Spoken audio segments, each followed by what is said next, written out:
संतोष और नरेंद्र अपने बेटे गौरव की शादी उर्मिला नाम की एक सुशील कन्या से करा देते हैं, जो कि मासूम के साथ काम करने में सर्वगुण संपन्न थी। शादी की पहली रसोई की रस्म जब वो करती है तो सास ससुर उसके हाथ का खाना खाकर तारीफ करते हुए शगुन देते हैं। हाँ बहू, ये ले हम दोनों की तरफ से शगुन। गौरव बेटा, तूने बहू को कोई शगुन नहीं दिया? गौरव जी, आप तो खाइए। आपको क्या लगता है मेरी जबरदस्ती शादी करा दोगे तो मैं सारे रीति रिवाज मानूंगा?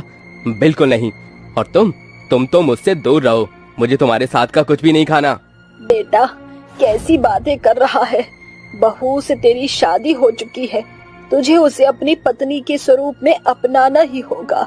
मैं मेघा से प्यार करता हूँ और वही मेरी पत्नी बनेगी, और उसे शादी करके तो मैं इसी घर में लेकर आऊंगा, देखते रहना आप।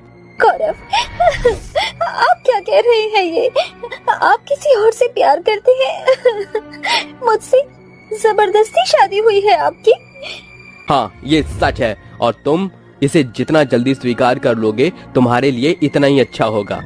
ऐसा कहकर गौरव गुस्से में घर से चला जाता है। फिर कैफे में अपनी प्रेमिका मेघा से मिलने जाता है, जहाँ वो दोनों एक दूसरे के गले लगते हैं। मेघा, मैं तुम्हारे बिना और नहीं रह सकता, हम दोनों को जल्द से जल्द शादी कर लेनी चाहिए। मैं भी गौरव तुम्हारे बिना रह नहीं सकती। और तुम्हारी वाइफ का क्या होगा फिर? मुझे उससे कोई मतलब नहीं है, मैं तुमसे शादी करके घर ले जाऊंगा, भले ही उसे सौतन की तरह रहना पड़े।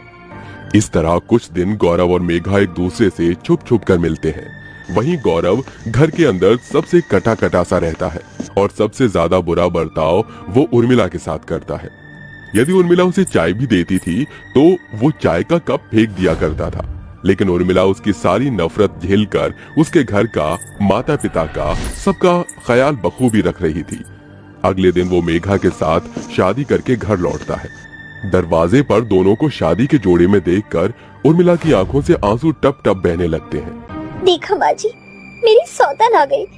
अगर ऐसा ही था तो आपने शादी क्यों कराई? आपकी वजह से तीन जिंदगी बर्बाद हो गई। बहू, मैंने सोचा था तुझसे शादी करने के बाद ही ये उस लड़की को अपनी पत्नी बनाने का ख्याल छोड़ देगा, पर ये मेघा को घर में बहू बनाकर ले आया।